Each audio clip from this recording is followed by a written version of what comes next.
Rachel Zegler, who stars as Snow White, condemned Prince Charming as weird and a stalker, adding that she hates the original. Nice start. Leaked photos from a set revealed that the 7 dwarves had been sensationally axed, replaced by multiracial, gender non-specific, magical humans. It's no longer 1937, and we absolutely wrote a Snow White that is not going to be saved by the prince. She's not going to be saved by the prince, and she's not going to be dreaming about she's gonna die. true love. She's dreaming about becoming the leader she knows she can be. In the dazzling, often turbulent world of Hollywood, even a fairy tale princess can find herself caught in a real-life drama. Rachel Zegler, on the cusp of superstardom as Disney's new Snow White, inadvertently ignited a firestorm of controversy with comments about the classic story. But this wasn't just another fleeting online spat, it escalated into a full-blown media spectacle largely fueled by the sharp tongue and considerable platform of Piers Morgan. Known for his unapologetic opinions and penchant for sparking debate, Morgan didn't just critique Zegler. He launched a pointed and sustained attack that resonated across the internet. The question isn't just about Snow White anymore, it's about the power of celebrity voices to shape narratives and the intense scrutiny faced by those in the public eye. After one hell of a PR tour, Disney's live-action Snow White is finally, I know, you were wondering, it's going to be hitting movie theaters next week. You called her a pig? She's a pig.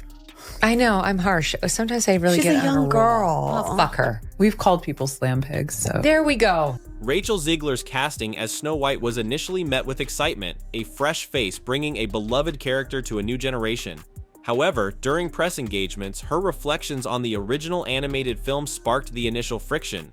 She articulated a view that the 1937 You know Snow what? White, Maybe Disney while does. iconic, Maybe felt you're a somewhat tool, you're a pawn anachronistic in this portrayal film. of female You didn't write it, agency and you didn't romantic direct ideals. it. You have nothing to do with the Zegler creation of spoke Snow of White. wanting to You bring should a shut more up and do the empowered job. Contemporary sensibility to the princess, emphasizing themes of leadership and inner strength over the traditional narrative of rescue by a prince. While some celebrated this progressive vision, applauding the desire to modernize a classic for a 21st century audience, a segment of the online sphere reacted with immediate pushback. Concerns arose about disrespecting the source material, accusations of tampering with cherished childhood memories, and a sense that the essence of Snow White was being fundamentally altered. This initial wave of dissent, though perhaps predictable in the realm of online fandom, was merely the prelude to a much larger storm brewing. I interpret people's feelings about this film as passion for it, and what an honor to be able to be part of something that people are so passionate about. We're not always going to have the same feelings as everyone around us, meaning the entire viewing public. You had Rachel Zegler on the docket too. I think actresses should be quiet. I understand She's why. such an asshole. You know, what Is she the one that's on the cover of Cosmo with the cover story authored by Jack Antonoff?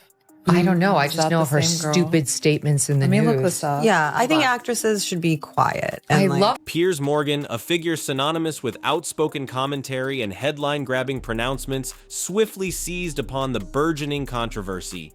He didn't tiptoe into the debate, he charged in headfirst, utilizing his considerable media presence to amplify the criticisms against Rachel Zegler. Through opinion pieces, social media blasts, and segments on his platforms, Morgan framed Zegler's remarks not as thoughtful reflections on adapting a classic, but as a display of ingratitude and disrespect towards Disney and the very legacy that afforded her this opportunity.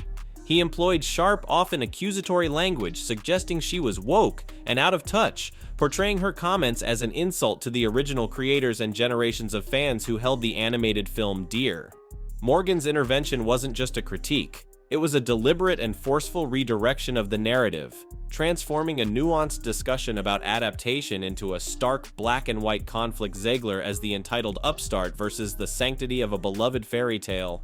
His amplified voice resonated far beyond the initial online murmurs, catapulting the controversy into the mainstream media spotlight. Here's the thing. For those of you who have forgotten, right now, it's just, yes, this is, so people are upset and people are not looking to watch this film, Snow White, because they're passionate and she's thrilled to be a part of something and she's just doing her best. You don't particularly see people who, look like me or are me playing roles like that. So it was definitely, when it got announced, it was a huge You mean your guess is as good as mine, thing. It was ethnicity? trending on Twitter for days because all of the people were angry. Once Piers Morgan solidified the ungrateful narrative, it rapidly gained traction across the digital landscape. Social media platforms became echo chambers, amplifying the sentiment through memes, trending hashtags, and countless comment threads echoing Morgan's accusations. News outlets, often quick to capitalize on celebrity drama, picked up the story, further disseminating the idea that Zegler was somehow disrespecting her opportunity. Online commentators, from established pundits to anonymous users, joined the chorus, dissecting Zegler's past interviews and social media activity for further evidence to support the prevailing narrative. The nuanced discussion about modernizing classic stories was largely drowned out by the dominant theme of perceived entitlement and a lack of appreciation. This wave of negative publicity began to impact not just Zegler's public image but also the overall perception of the upcoming Snow White film, casting a shadow over Disney's carefully crafted marketing campaign and potentially influencing audience anticipation. The controversy was no longer just online chatter, it was becoming a significant factor in the film's pre-release narrative. And if you disagree with this sentiment, just hit the unfollow button. I don't need your business. You know, what's really interesting about this is not that this is something new. Rachel Zegler has been doing this for a very long time. Yes. And all we can do is put our best foot forward. By that, you mean entitled and browbeating and proselytizing. In the face of the escalating storm, Rachel Zegler's response was notably restrained, particularly in the initial stages. This relative silence, while perhaps strategically advised by her PR team, became a point of further speculation and interpretation. Some viewed it as an admission of fault, suggesting she was retreating in the face of overwhelming criticism.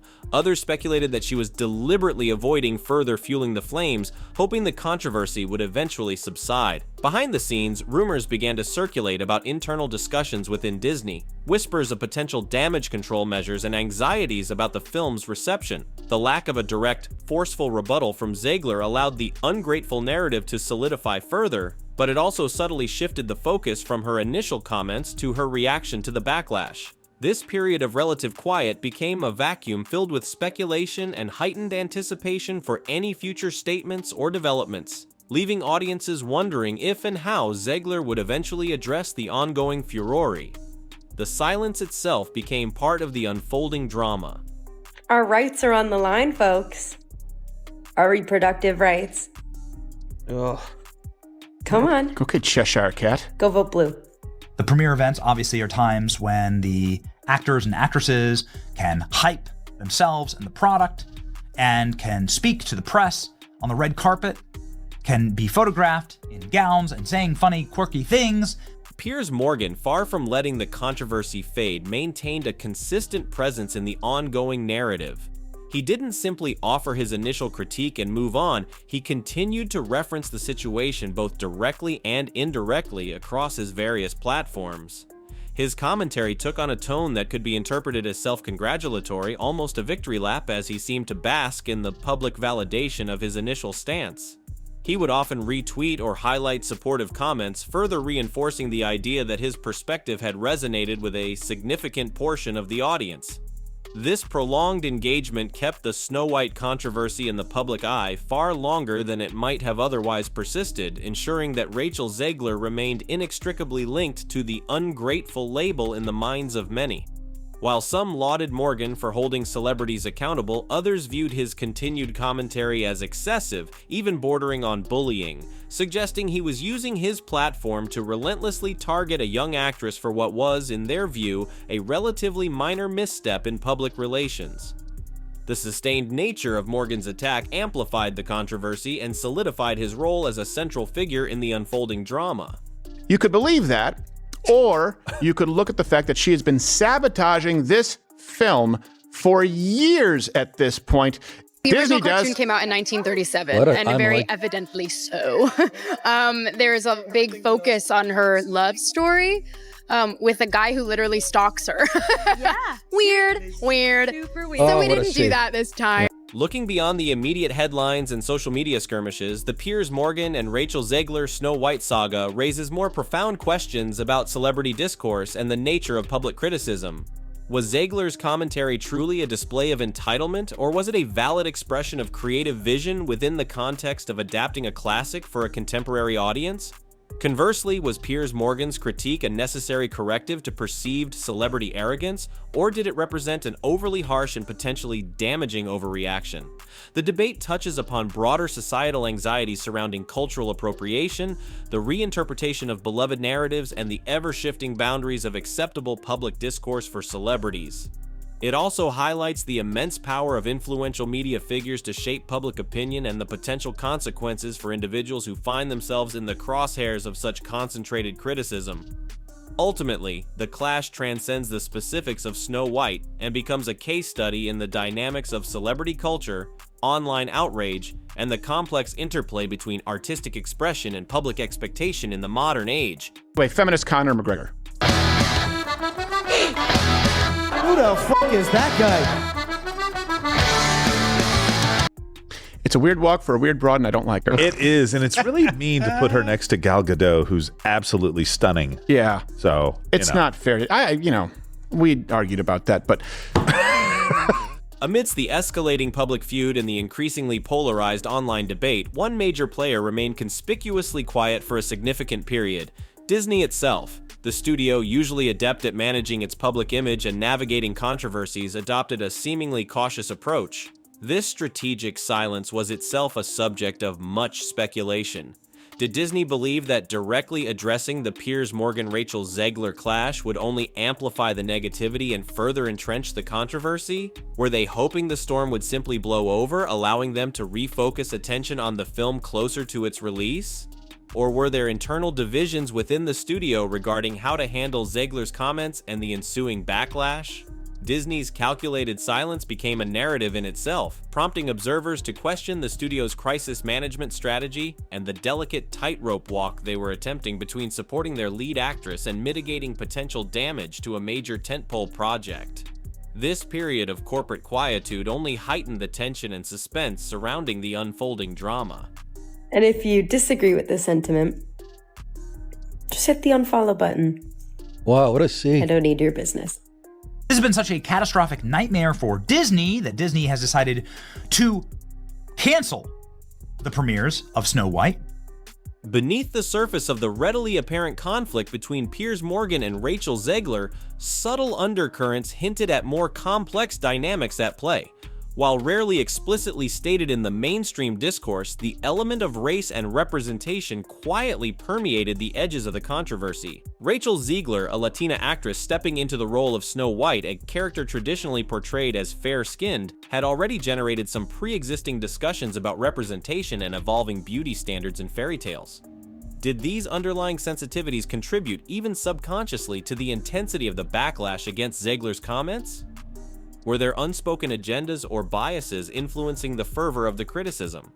While it's crucial to avoid unsubstantiated accusations, it's undeniable that conversations around race and representation are increasingly intertwined with discussions of casting and adaptations in Hollywood. The Snow White controversy, while ostensibly about creative interpretation and perceived ingratitude, may have inadvertently tapped into these deeper, often unspoken societal anxieties and expectations surrounding diversity and cultural ownership in beloved narratives. This layer of complexity, though often unacknowledged directly, adds a significant dimension to understanding the full scope of the public reaction. She's had a long history of saying woke, annoying things. Our new Snow White. Disney's saying, we've had enough buzz creation for this movie. Looking beyond the immediate media cycle and the eventual release of the Snow White film, the clash between Piers Morgan and Rachel Zegler offers valuable lessons for both individuals and the entertainment industry as a whole. For Rachel Zegler, this incident, while undoubtedly challenging, could paradoxically serve as a crucible, forging resilience and sharpening her understanding of navigating the complexities of public life and media scrutiny. How she manages the long-term narrative and learns from this experience will be crucial for her future career trajectory. For the industry, the controversy underscores the heightened sensitivity surrounding adaptations of classic works and the volatile nature of online discourse. It highlights the need for studios and talent to be acutely aware of the potential for misinterpretations and the speed at which narratives can be shaped and amplified in the digital age. The Snow White saga serves as a cautionary tale reminding everyone involved in the public sphere of the enduring power of words, the weight of public perception, and the often unpredictable consequences of venturing into the realm of outspoken commentary, especially when reimagining beloved cultural touchstones. The real legacy of this fairy tale drama may well be the lessons learned, both personal and professional, in its aftermath. That despite my flaws, and despite my cracks and my breaks, and there are many of them. I know, she's dumb. She's young and she's dumb. But maybe she'll learn. You know what? Whatever I called her, it worked. The confrontation between Piers Morgan and Rachel Zegler over the Snow White remake serves as a potent illustration of the rapid-fire, often unforgiving nature of contemporary celebrity culture. It underscores the ease with which a spark of controversy can be fanned into a raging firestorm, amplified by powerful media voices and the echo chambers of social media. While the immediate impact on the Snow White film's success remains to be seen, the incident leaves behind lingering questions about the line between legitimate critique and personal attacks, the responsibilities of public figures, and the ever-evolving relationship between artists, their creations, and the audiences who consume them. In an era where opinions are instantly disseminated and amplified, the saga of Snow White and its critics reminds us of the enduring power of narratives, both fictional and real, and the lasting impact of words spoken, whether in a fairy tale kingdom or the harsh glare of the modern media landscape. What lasting lessons will Hollywood and the public take away from this very modern fairy tale gone awry?